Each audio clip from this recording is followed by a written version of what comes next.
Hey, what is up? My name is AJ. Today, I'm be reading part of my book, The Discourse with a Dragon. If you're not familiar with me, I'm a heavy metal solo artist, and I also write fantasy books. And kind of with my metal, I combine the two and tell stories with my metal albums. So, if you want the full experience, you can get my albums and my books at firefromheavenshop.com. That link is at the bottom of the video. If you'd like to hear the full book, I'm going to be reading maybe a chapter, maybe a couple of chapters of the book for fun and to give you a taste of what it's like, what it's about.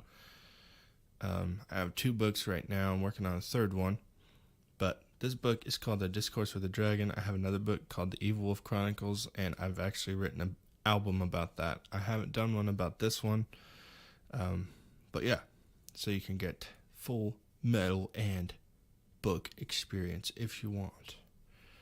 But anyways, if you're not into metal, that's fine. If you're into fantasy, great.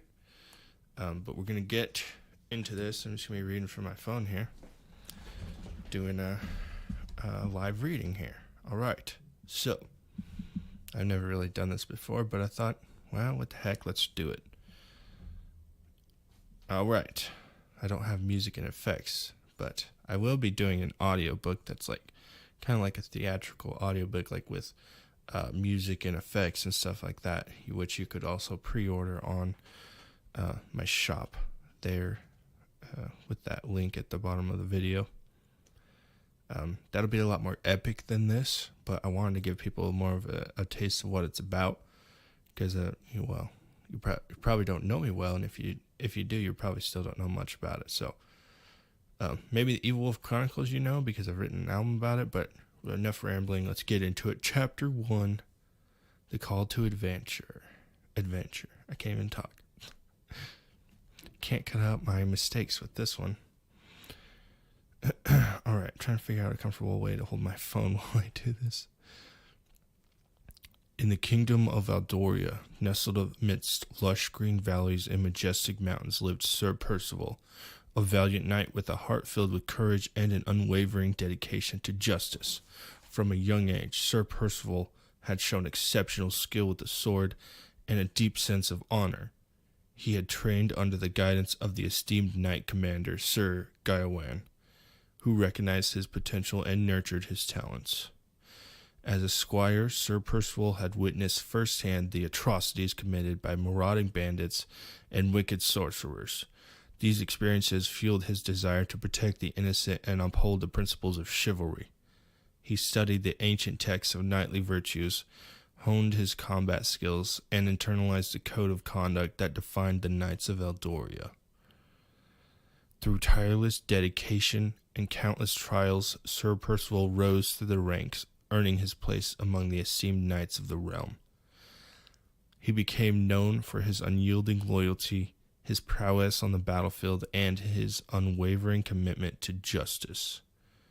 One fateful morning, as Sir Percival was polishing his armor in the courtyard of Castle Eldor, a herald arrived bearing a sealed scroll, emblazoned I can't even write the words I wrote, or say them, emblazoned with the royal seal of the king. With a mixture of excitement and trepidation, Sir Percival broke the seal and unrolled the parchment.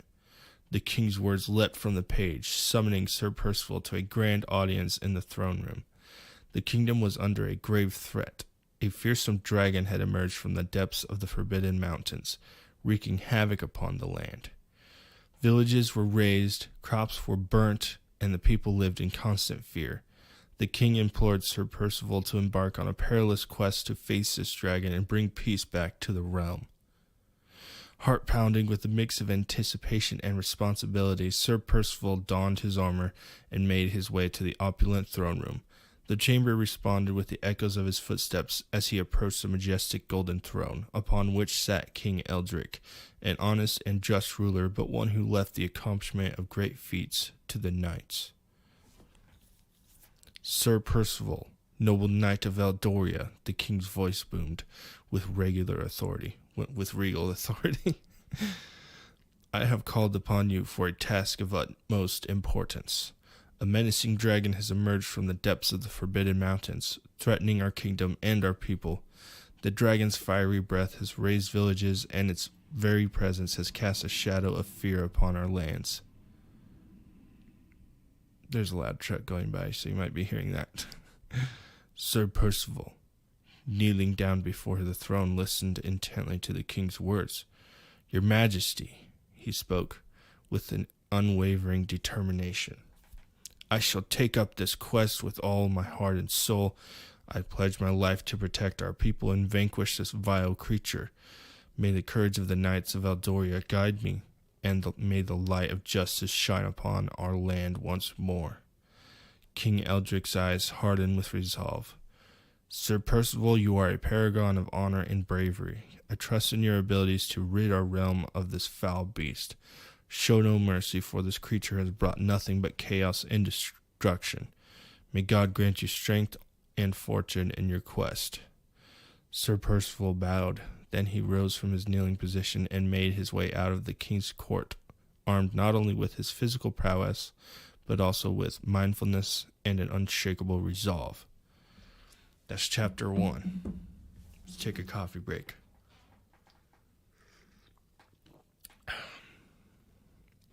Not super long chapters. I tried to keep them a little bit shorter, just because when I read books, I prefer shorter chapters, because then it's easier for me to just kind of stop, whenever I'm reading.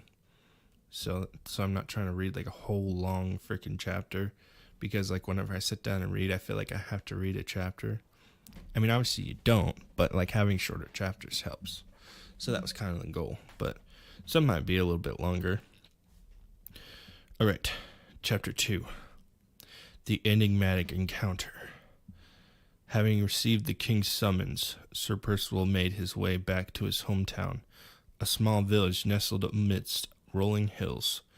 The news of his noble quest had already spread, and the villagers gathered in the town square to bid him farewell and offer their prayers for his success. He gratefully accepted their well wishes, the warmth of their support fueling his determination.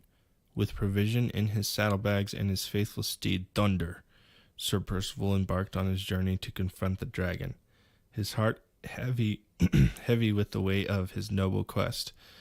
As he rode through the verdant countryside, he encountered villagers tending to their fields and travelers resting by the roadside. Their faces etched with worry and fear mirrored the plight of the kingdom. Curiosity and concern mingled in Sir Percival's voice as he engaged the villagers in conversation, seeking to understand the true impact of the dragon's wrath.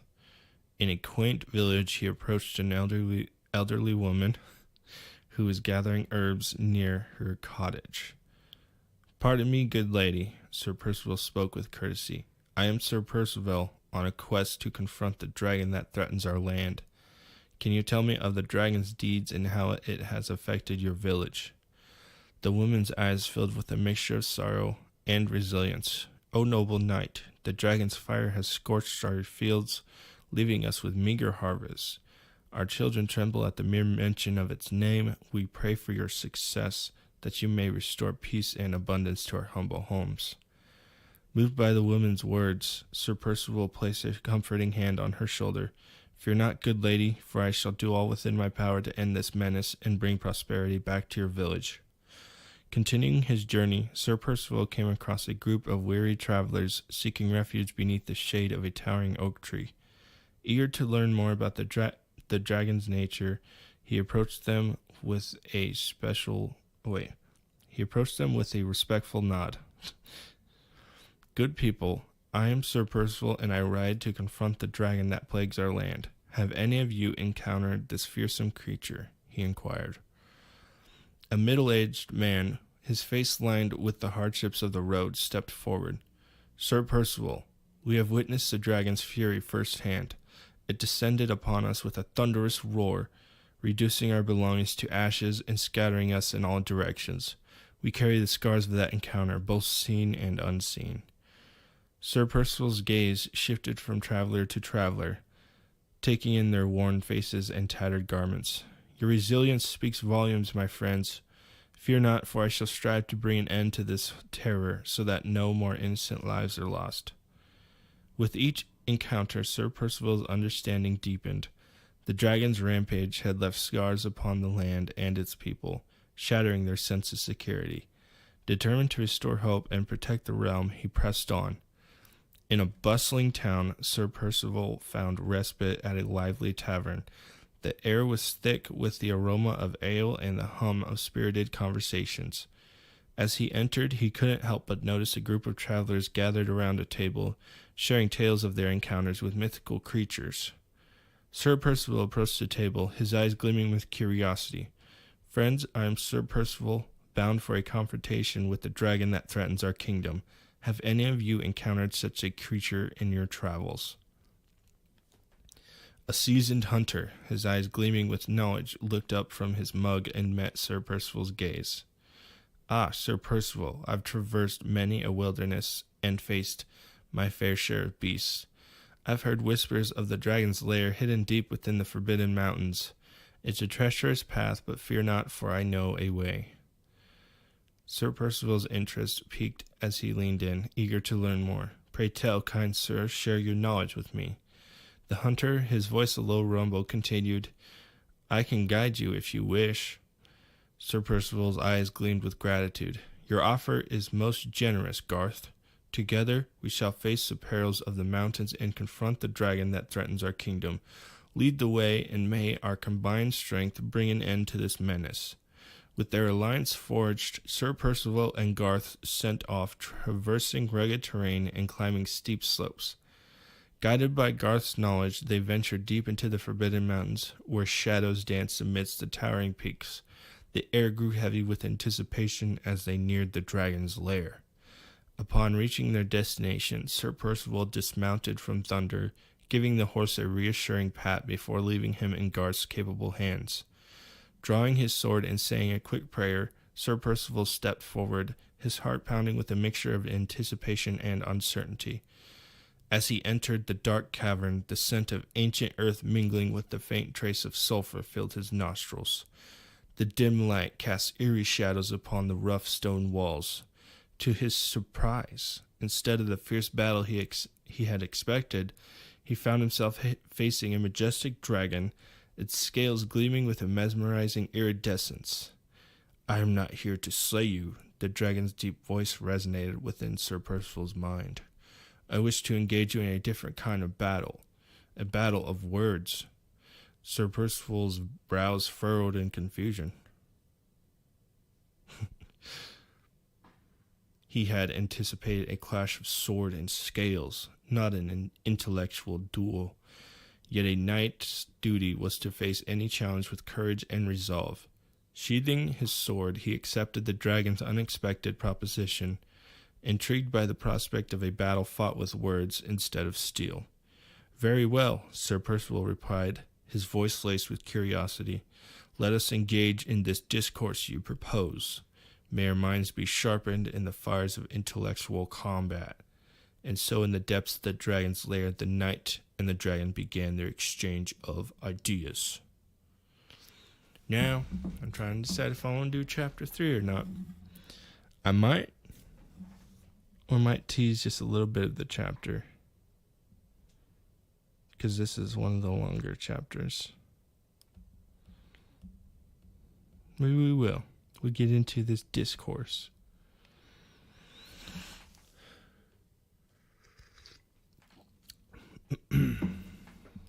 All right, chapter 3, the philosophical chessboard. All right, I'm trying to get comfortable. I had like one of these holding like my phone, but it freaking won't stay where I had it. Like it won't hold up there now for some reason. So I'm having to hold it, but I could have just had it right here and I could just read it, but whatever. All right, chapter 3 is the philosophical chessboard. Inside the depths of the dragon's lair, a chamber of eerie stillness awaited. Sir Percival and the dragon awaited. Why can't I read today? Sir Percival and the dragon are now beginning, their battle. The dragon now spoke. Today we shall engage in a discourse that transcends the realm of steel and fire. Prepare yourself, for our battle shall be fought with the weapons of intellect and reason. Sir Percival, though apprehensive, squared his shoulders and met the dragon's gaze.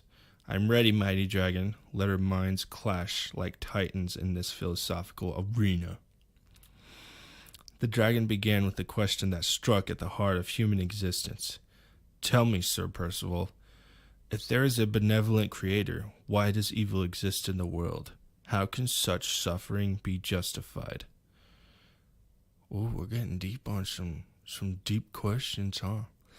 Sir Percival pondered the weighty inquiry, his mind reaching back to the teachings of his faith. Evil exists as a consequence of humanity's free will, he replied. Through our choices, we have the capacity to commit acts of both good and evil. It is our responsibility to strive towards righteousness and alleviate suffering.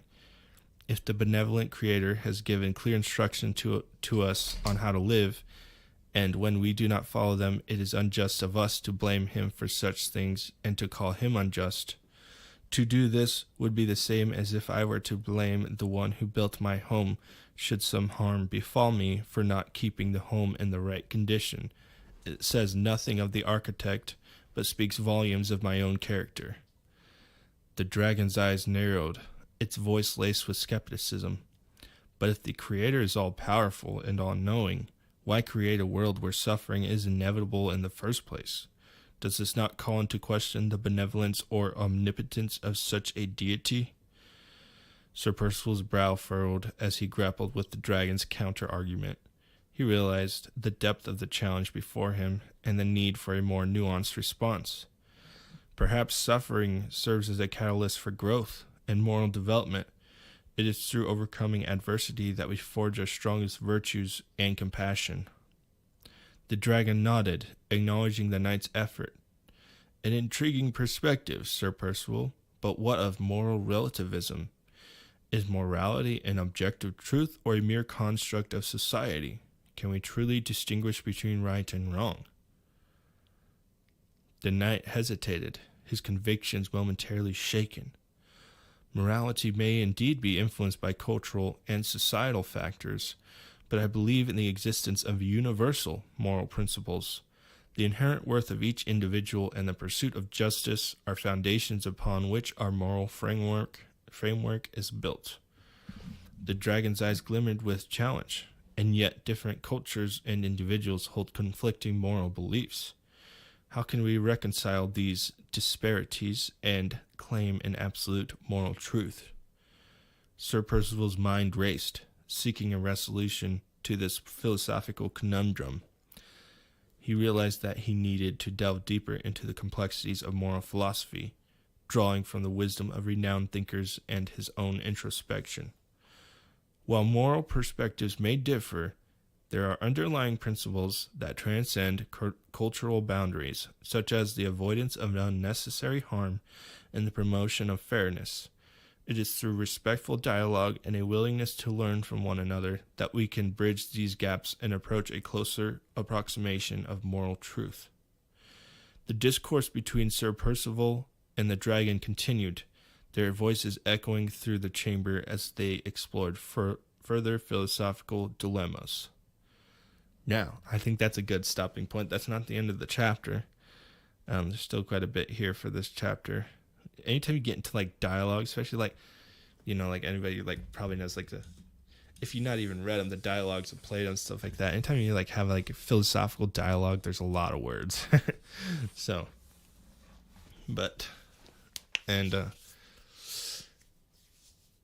hopefully you enjoyed that. Kind of my goal of this book was to approach a lot of questions I've asked myself in life, and a lot of questions that have really challenged the boundaries of my faith and my beliefs. And I wanted to the goal of this was just to share how I've kind of answered these questions for myself. And also I see this all the time lately, these annoying debates, especially live stream debates on social media and stuff, where people are just absolute jerks to each other. it's ridiculous. And they want to have conversation. They want to have like productive conversation, whatever. Like that, they say their goal is to come to some sort of conclusion and things like that. But they're just so disrespectful and rude to each other. And they're like tiny tyrants. Like, you know, these people hosting these lives, because whoever's hosting the debate, they can do whatever they want. They can kick people off if they disagree with them, or if they're not answering the question the way they want them to. It's absolute bull crap. There's like no sort of outside person that's sort of what's the word I'm trying to think of, kind of like help the debate along, as like you would see with like presidential debates or whatever. There's someone who's asking the questions and stuff. You know, there's just one person, one tiny tyrant in power, and kicking anyone off who disagrees with them. And that's just ridiculous. I wanted to give an example of what a actual debate that was truly philosophical, truly actually pursuing wisdom, not just giving stupid opinions and personal opinions. And actually, I wanted to give an example of what a respectful debate would look like. That's also part of the goal of this book. So, anyways, that's all I have. That's all I'll share for the book, at least this time. I probably won't share much more. But I'll share glimpses of the audiobook as I do that. But hopefully you enjoyed it. And you can purchase the full book by going to firefromheavenshop.com. If you don't see it on the front page, you just go to all products and you'll find it. And thanks again for joining.